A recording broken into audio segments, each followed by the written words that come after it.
भैया भैया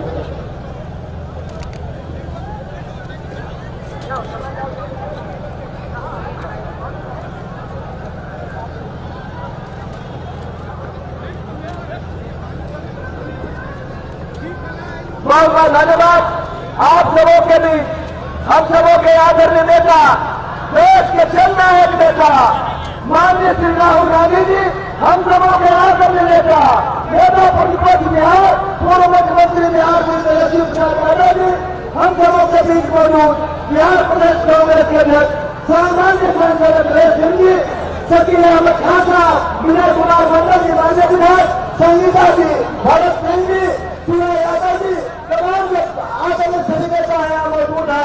मैं निवेदन करना चाहूंगा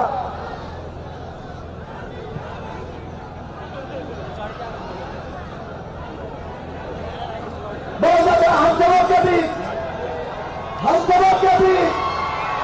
सबों के बीच जो राहुल गांधी जी यहाँ मौजूद है, मैं निवेदन करना चाहूंगा मान्य विधायक नौजवान साथी रामगढ़ के विधायक श्री सुधाकर सिंह जी, पूर्व मंत्री कृषि के चाहूंगा कि सम्मानित करें राहुल गांधी जी को।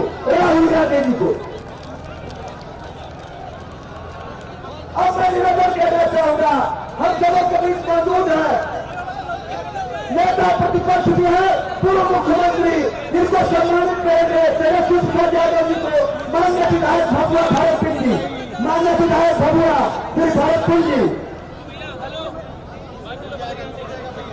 मान्य विधायक भरत सिंह जी, हम सबों के बीच मौजूद है शकील अहमद साहब, विधायक दल नेता कांग्रेस बिहार, उनको सम्मानित करेंगे सुनील कुशवाहा जी, अध्यक्ष कांग्रेस जिला कमेटी के लोग, शकील अहमद खान साहब को सम्मानित करेंगे सुनील कुशवाहा जी कांग्रेस के जिला अध्यक्ष। हम सबों के बीच मौजूद है कांग्रेस कमेटी बिहार प्रदेश के अध्यक्ष आदरणीय नेता श्री अखिलेश प्रसाद सिंह जी, यहाँ मौजूद है, उनको सम्मानित करेंगे कांग्रेस के नेता विनोद पांडे जी।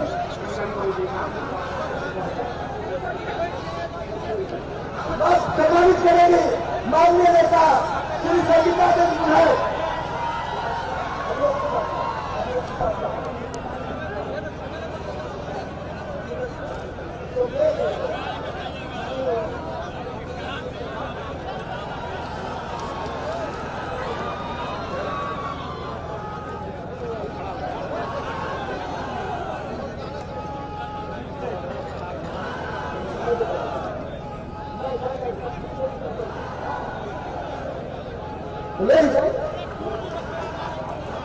रावत जी सम्मान करेंगे।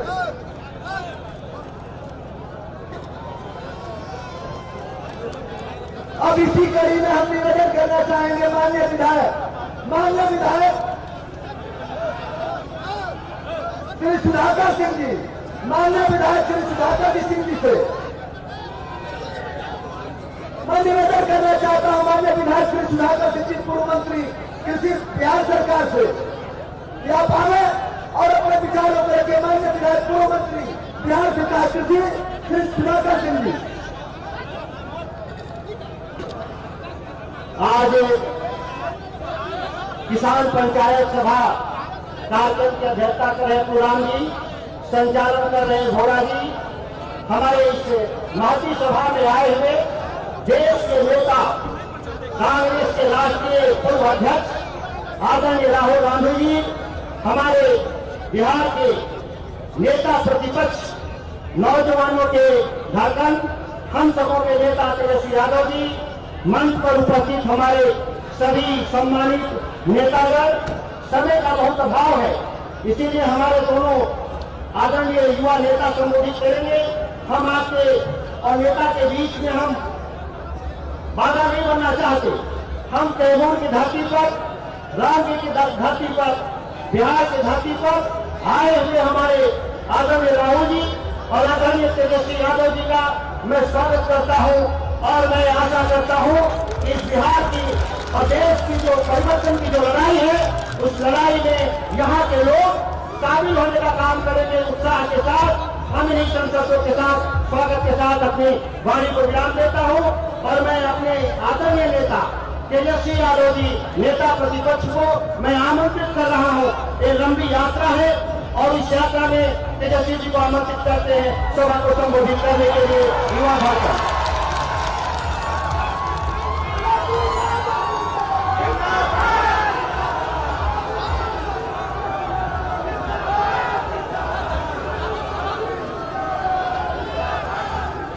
आदरणीय राहुल गांधी जी,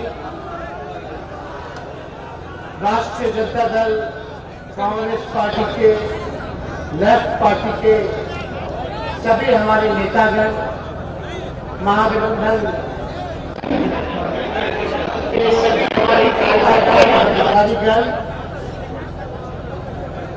दूर दराज से आए हुए सभी बुजुर्ग, अभिभावक, नौजवान, युवा साथी, मीडिया के दोस्तों, सबसे पहले आज के कार्यक्रम में आप सब लोगों का हम स्वागत करते हैं, आप लोगों का अभिनंदन करते हैं और साथ ही साथ आदरणीय राहुल गांधी जी का बिहार की धरती पर, कैमूर की धरती पर इनका जोरदार स्वागत करते हैं। सभी लोग जो है जोरदार ताली मार करके उनका स्वागत करने का प्रयास कीजिए। आज आप लोगों के बीच राहुल गांधी जी आए हैं और पूरे देश में इनका कार्यक्रम जो है वो चल रहा है। भारत जोड़ने का कार्यक्रम चल रहा है। एक तरफ ताकतें हैं जो भारत को तोड़ना चाहती है, एक तरफ ताकत है जो भारत को जोड़ना चाहती है, एक तरफ नफरत की राजनीति की जा रही है, एक तरफ प्यार की बात की जा रही है, जोड़ने की बात की जा रही है, भाईचारे की बात की जा रही है। आप सब लोगों को तय करना है कि आप किनका साथ देने का काम कीजिएगा। जो लोग भारत को तोड़ने के साथ काम कर रहे हैं या जो लोग भारत को जोड़ने का काम कर रहे हैं, और आप सब लोग जानते पूरे देश भर में किसान हो, नौजवान हो, युवा हो, मजदूर हो, सभी लोग मोदी जी के शासन में सभी लोग जो है परेशान हैं और हम लोग सब लोग आप लोगों के बीच आए, अपनी बात रखने आए हैं कि जिस प्रकार से मुद्दे की बात होनी चाहिए। मेरा मानना है कि अगर समाज में अगर कोई सबसे बड़ा दुश्मन है तो वो बेरोजगारी है। नौजवान लोग पढ़ लिख के डिग्री लेकर के भी बेरोजगार है और लगातार मोदी जी के राज में बेरोजगारी दर जो है बढ़ता चला जा रहा है। हमने 2020 के चुनाव में वादा किया था कि अगर आप लोग हमको मुख्यमंत्री बनाइएगा तो 10 लाख नौजवानों को सरकारी नौकरी देने का काम करेंगे। लेकिन 2020 का जब चुनाव रिजल्ट आया तो बहुमत के लिए 122 चाहिए था। हम लोग बहुमत पास कर गए थे, लेकिन छल कपट से ये लोग 122 के जगह हम लोगों को 114 के आसपास रोकने का काम किया। आपकी सरकार बन गई थी, लेकिन छल कपट किया गया। किसी विधायक को 50 वोट से हराया गया, किसी को 12 वोट से हराया गया, किसी को 100 वोट से हराया गया, किसी को 500 वोट से हराया गया। 4 बजे के बाद गिनती बंद कर दिया था, फिर रात के अंधेरे में 12 बजे के बाद गिनती शुरू किया था।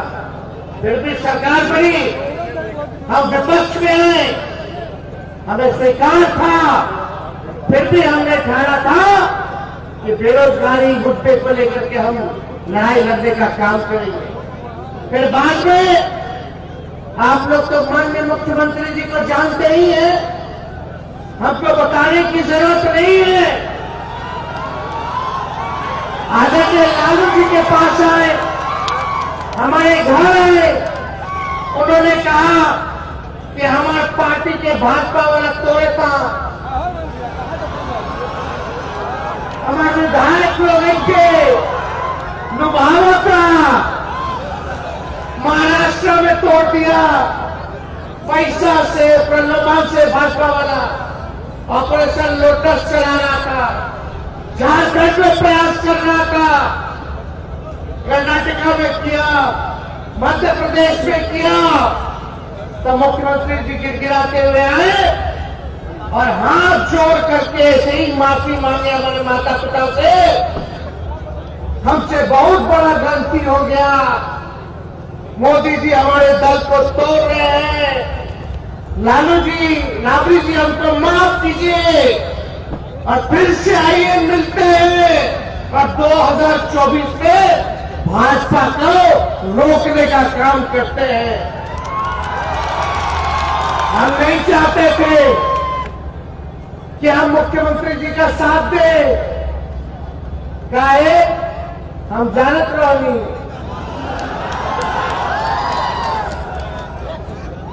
हम तो हाउस में पूछे भी भाजपा वाले के लोग, यानी मोदी जी का गारंटी इतना मजबूत गारंटी होता है, तो ये मोदी जी के गारंटी वाले कौन गारंटी पा कि बिहार के मुख्यमंत्री फिर से पलटेंगे कि नहीं पलटेंगे, जरा बताओ। तो विधानसभा में सब भाजपा वाला चुप हो गया, कोई गारंटी लेने को तैयार नहीं।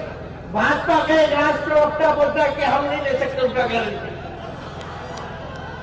तो हम जान रहे थे, लेकिन देश भर के नेताओं के दबाव था, सब लोग चाहते थे कि भाई कुछ भी हो जाए लालू जी, अगर नीतीश जी सच्चे मन से आ रहे हैं तो आप उनको स्वीकार कीजिए, चाहे जो त्यागना हो, जो कुर्बानी देनी हो, दे करके देश को बचाने का काम कीजिए, देश के लोकतंत्र को बचाने का काम कीजिए, देश के संविधान को बचाने का काम कीजिए। यही एक शर्त था जिसके लिए हम और नीतीश कुमार जी साथ आए थे, और उन 17 महीनों में साथ आए। हम उप मुख्यमंत्री बने और हमारा जो एजेंडा था, भले ही मुख्यमंत्री ना बने हो, लेकिन हमारा एजेंडा था 10 लाख नौजवानों को सरकारी नौकरी देने का। इन ताके मुख्यमंत्री से नीतीश कुमार जी थके हुए थे, उनसे हमने 5 लाख सरकारी नौकरी हमने दिलवाने का काम किया, नियुक्ति पत्र वितरण बंटवाने का काम किया, और अभी और बहाली आने वाला है जिसका फाइल हम करके गए हैं, जो मुख्यमंत्री जी रोके हुए स्वास्थ्य विभाग का आने वाला है। तो हम लोगों का साथ है, चाहे हम पक्ष में रहे या विपक्ष में रहे, मुद्दे की बात करेंगे, जनता की बात करेंगे और संघर्ष करने का काम करेंगे। जो आप लोगों का अधिकार है उसको हम लोग दिलाने का काम करेंगे। तो इस दिशा में हम लोग काम किए, जाति आधारित गणना कराए, मानदो हम लोगों ने टोला सेवक का, तालीमी मरकज का, आंगनबाड़ी का, सबका मानदेय जो है हम लोगों ने दुगुना करने का काम किया। आशा ममता जो दीदियां थी उनका भी हम फाइल करके गए हैं, 2500 रुपए हम कर दिए हैं, लेकिन अभी भी मुख्यमंत्री जी फाइल रोक करके बैठने का काम किए हैं। तो फिर से माननीय मुख्यमंत्री जी जो है भाजपा की तरफ चले गए। हम लोग पूछे कि भाई क्या कारण है, काहे गए, तो उनके पास कोई जवाब नहीं है कि वो भाजपा के साथ क्यों चले गए।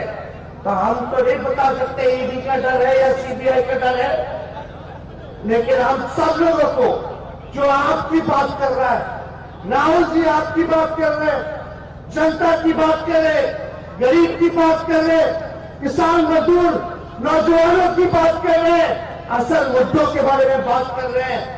हम हो या और हमारे साथी हो, मोदी जी जवाब नहीं देना चाहते हैं कि क्यों नहीं किसानों का आय दुगुना किया, क्यों नहीं 2-2 करोड़ रोजगार बांटने का काम किया, क्यों नहीं हर एक के खाते में 15-15 लाख देने का काम किया, 22 तक सबको पक्का मकान देने का वादा किया था।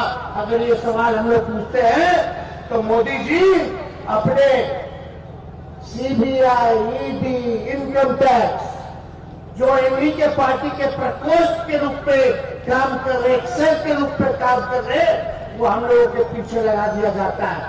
लेकिन हम आप लोगों को कहना चाहते हैं, हम लोग डरने वाले लोग नहीं हैं। लड़ाई लड़ेंगे, आपकी लड़ाई लड़ना है, आपको अधिकार दिलाना है। तो आप सब लोग हाथ उठा के बताइए, लड़ाई लड़ना कि नहीं लड़ना? लड़ना। तो भाजपा बढ़ाओ, भाजपा बढ़ाओ, भाजपा बढ़ाओ। तो ज्यादा समय हम नहीं लेंगे। इसके बाद 20 तारीख के बाद से मेरा हर जगह, बिहार के हर जिले में कार्यक्रम लग रहा है। हम फिर आपके बीच आकर के अपनी बातों को रखने का काम करेंगे।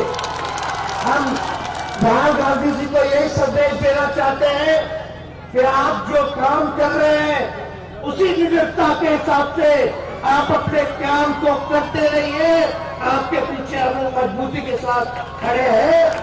कोई भी समय आएगा, हम लोग कोई भी कुर्बानी देने के लिए हम लोग खड़े रहेंगे, लेकिन देश का सौदा नहीं होने देंगे। जिन पूंजीपतियों को देश को बेचने का काम कर रहे हैं, वो काम नहीं होना चाहिए। आपका अधिकार मिलना चाहिए। मेरी चंद शब्दों के साथ आप सब लोगों को हम धन्यवाद देते हैं, आप सब लोगों को बधाई देते हैं कि आप लोग इतने तादाद में, इतनी संख्या में आप लोग यहाँ उपस्थित हुए और अपनी बात को यही विराम देते हुए आप सब लोगों का धन्यवाद करते हुए जय हिंद, जय बिहार। आदरणीय नेता प्रतिपक्ष के उद्बोधन को आप लोगों ने सुना। राम रही की जनता, कैमूर की जनता की तरफ से बहुत कोटि कोटि बधाई। मैं आपके बीच में नौजवानों, किसानों, गरीबों के मसीहा, कांग्रेस के पूर्व राष्ट्रीय अध्यक्ष, हमारे देश के नेता, मैं श्री राहुल गांधी जी को मैं आमंत्रित करता हूं सभा को संबोधित करने के लिए।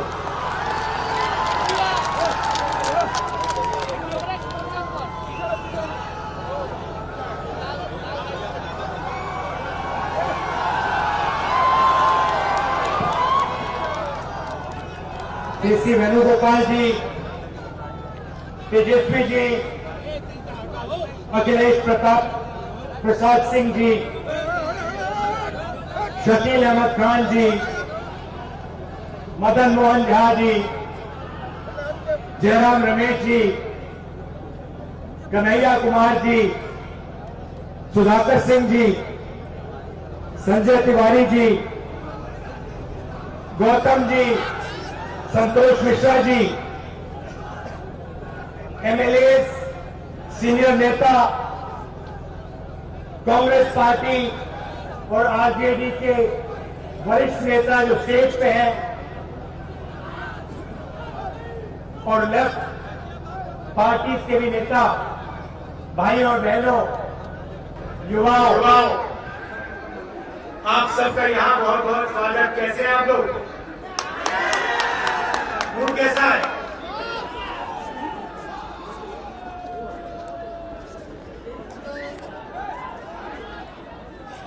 एक साल पहले हमने भारत जोड़ो यात्रा की।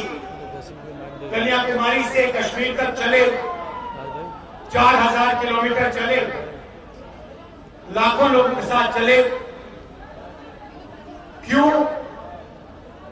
क्योंकि बीजेपी ने, आरएसएस की विचारधारा ने हिंदुस्तान में नफरत और हिंसा फैला। हम अपनी बात मीडिया में रखते हैं, मीडिया वाले हमारी बात को दिखाते नहीं हैं। मीडिया में आपको 24 घंटा नरेंद्र मोदी जी दिख जाएंगे, ऐश्वर्या राय जी दिख जाएंगी, मोदी जी के साइड में अमिताभ बच्चन घूमते हुए दिख जाएंगे, शाहरुख खान, आजकल कभी कभी नीतीश कुमार जी भी दिख जाएंगे,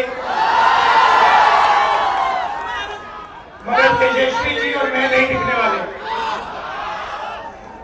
क्यों? मीडिया हमारा ही नहीं है, मीडिया तो अदानी जी का है, मीडिया तो मोदी जी का है, बड़े बड़े अरबपतियों का है, किसानों का तो नहीं है, मजदूरों का नहीं है, छोटे दुकानदारों का नहीं है।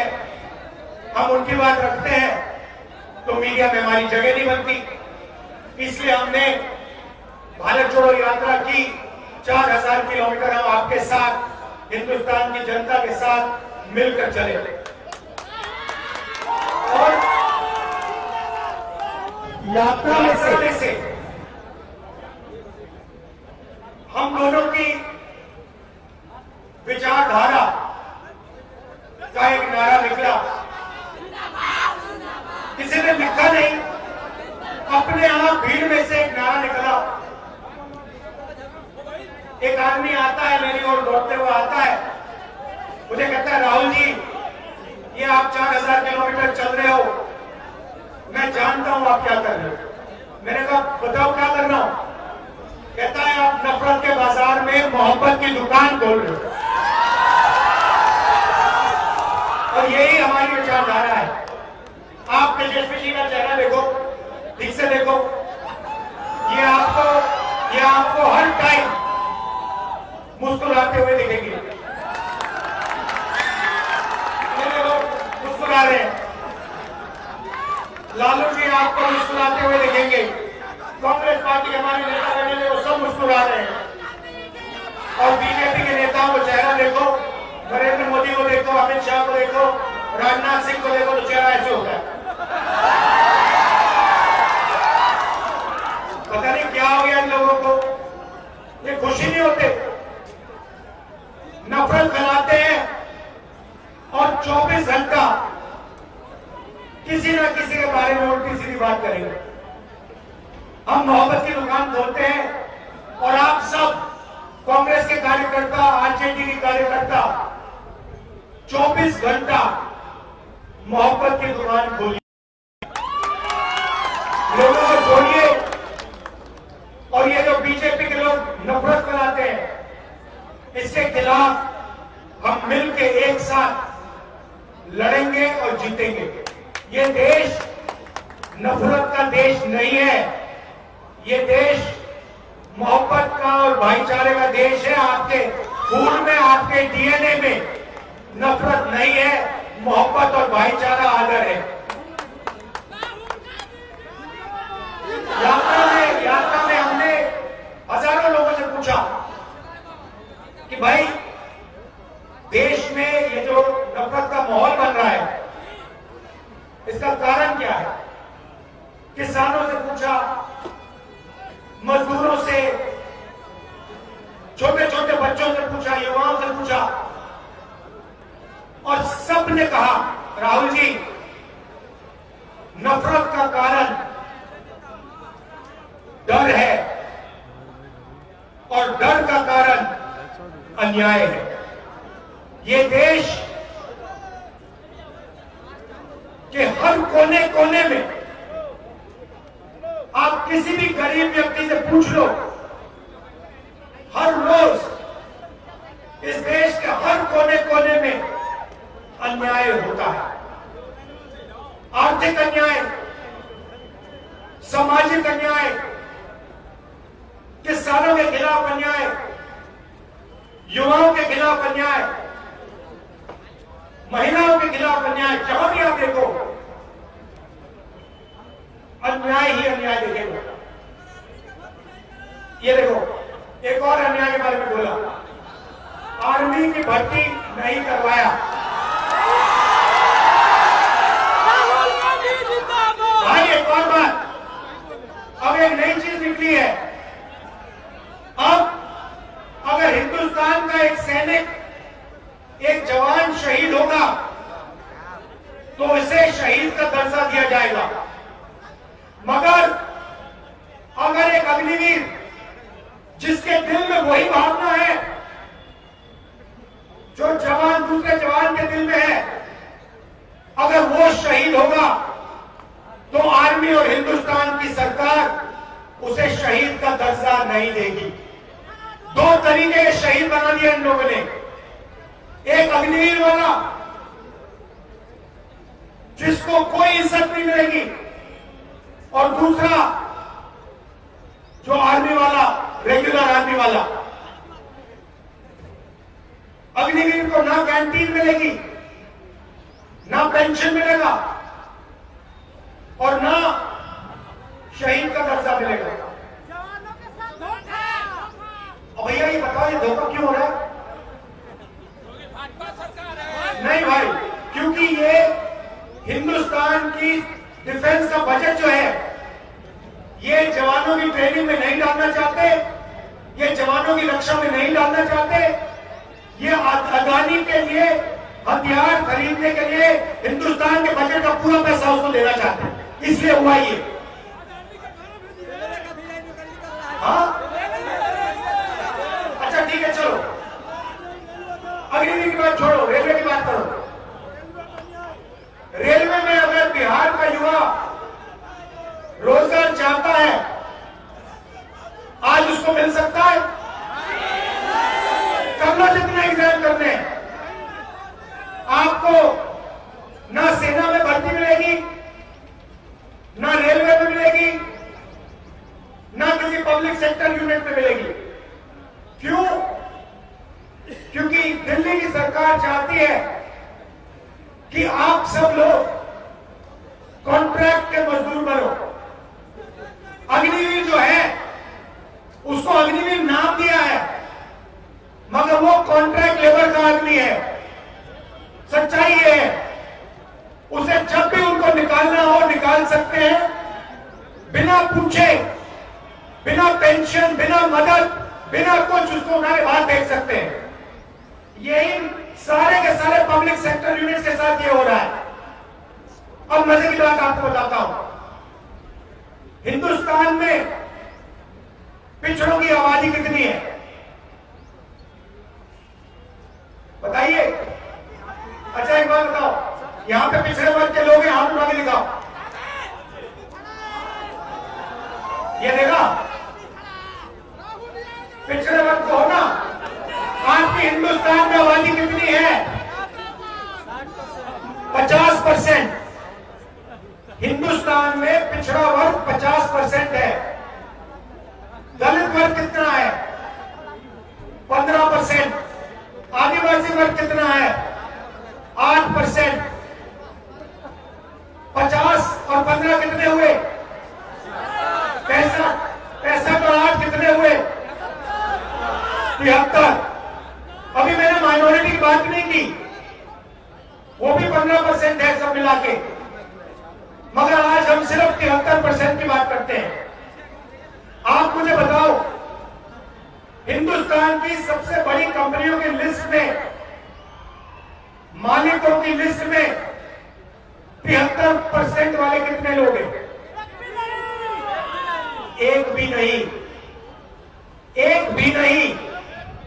ठीक है, उनकी सीनियर मैनेजमेंट में कितने लोग हैं? 73% वाले, एक भी नहीं। अच्छा बताओ, छोड़ो, आप शायद सबसे बड़ी कंपनियों के मालिक नहीं बनना चाहते, पता नहीं, बताओ मीडिया में कितने हैं? मीडिया में पिछड़े वर्ग के लोग कितने हैं बता दो। अभी पूछना शुरू कर दूंगा, सर जुडिशियरी में भी नहीं है। अभी पूछना शुरू कर दूंगा, पता लग जाएगा। मीडिया में 73% है, एक आदमी नहीं है, ना मालिक है, ना सीनियर मैनेजमेंट है, ना बड़े पत्रकारों में है। चलो मीडिया छोड़िए, हाई कोर्ट में बता दीजिए। हाई कोर्ट 650 जजेस हैं, मेरे पास यहां आंकड़ा है, 650 जजेस हैं हाई कोर्ट में। मुझे बता दो 73%, 73% के कितने हैं बता दो। 50 में से एससी वर्ग के, एसटी वर्ग के और ओबीसी वर्ग के अगर आपने सारे के सारे मिला दिए तो 100 हैं। तो कॉर्प्स में भी आपकी हिस्सेदारी नहीं, कॉर्पोरेट हिंदुस्तान में आपकी हिस्सेदारी नहीं, मीडिया में आपकी हिस्सेदारी नहीं, प्राइवेट अस्पताल की लिस्ट, प्राइवेट यूनिवर्सिटी कॉलेज की लिस्ट निकालो, उसमें आपका एक मालिक नहीं मिलेगा, सीनियर मैनेजमेंट में आपका एक आदमी नहीं मिलेगा। तो ना आप कोर्ट्स में, ना कॉर्पोरेट इंडिया में, ना मीडिया में, ना हाई कोर्ट में, ना प्राइवेट अस्पतालों में, ना पब्लिक सेक्टर में, कहां हो आप लोग? ये 73% आबादी कहां है?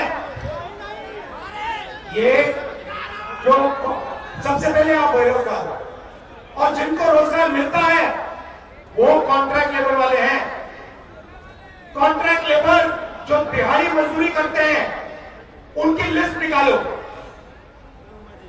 और आपको उसमें दलित, आदिवासी और पिछड़े मिलेंगे, गरीब जनरल कास्ट के थोड़े से मिलेंगे, मगर पूरी की पूरी लिस्ट 73% से भरी होगी।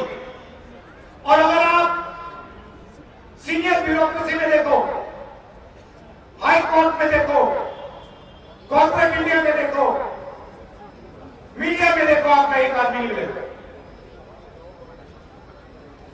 आपने मीडिया में कभी किसान का चेहरा देखा है?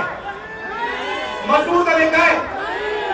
अच्छा बताओ, आप सब ने राम मंदिर का इनॉग्रेशन देखा? देखा टीवी पे? देखा? मोदी जी ने राम मंदिर का पूरा इनॉग्रेशन किया, देखा आपने? अच्छा मुझे बताओ, उसमें आपको अदानी दिखा, अंबानी दिखा, अमिताभ बच्चन दिखा, ऐश्वर्या राय दिखी, हिंदुस्तान के सब एक्टर दिखे?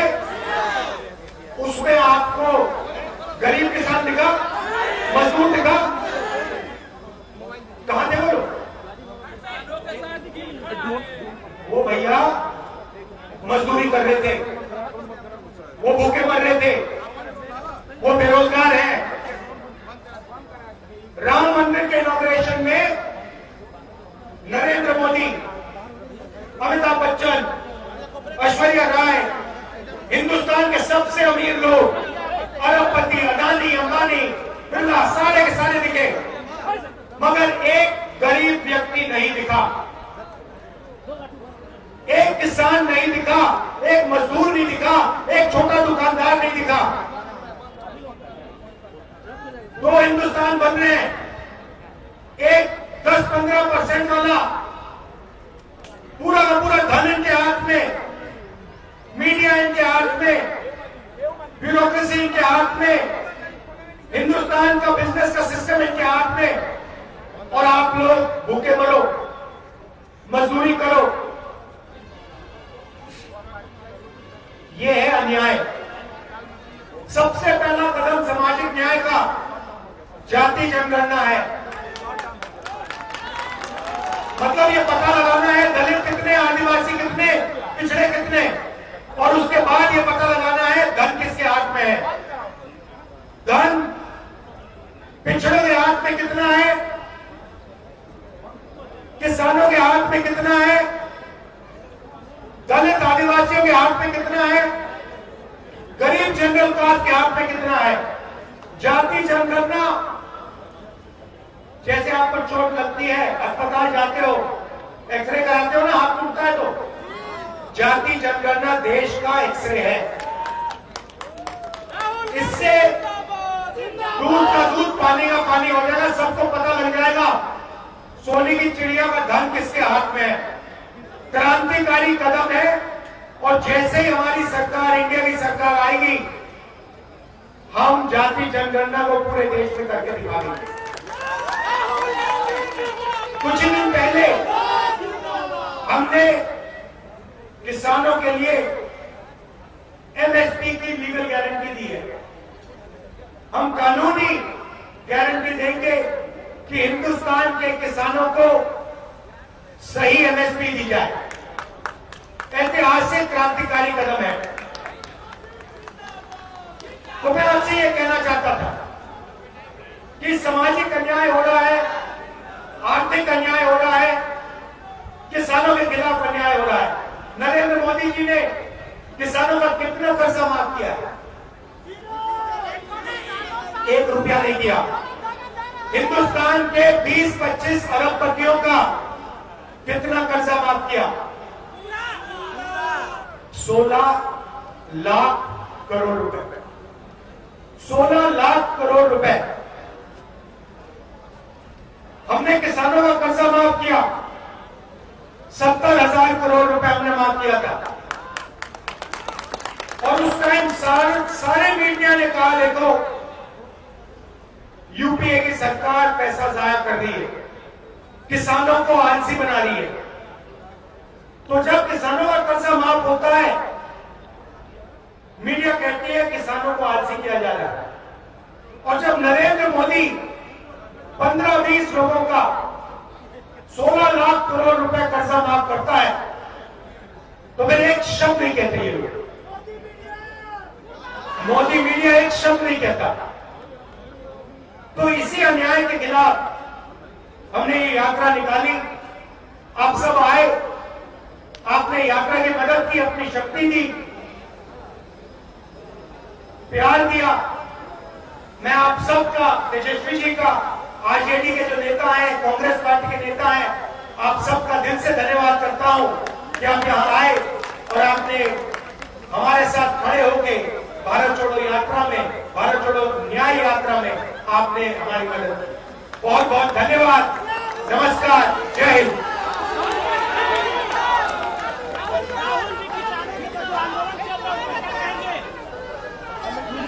जल्दी उसको निकाल।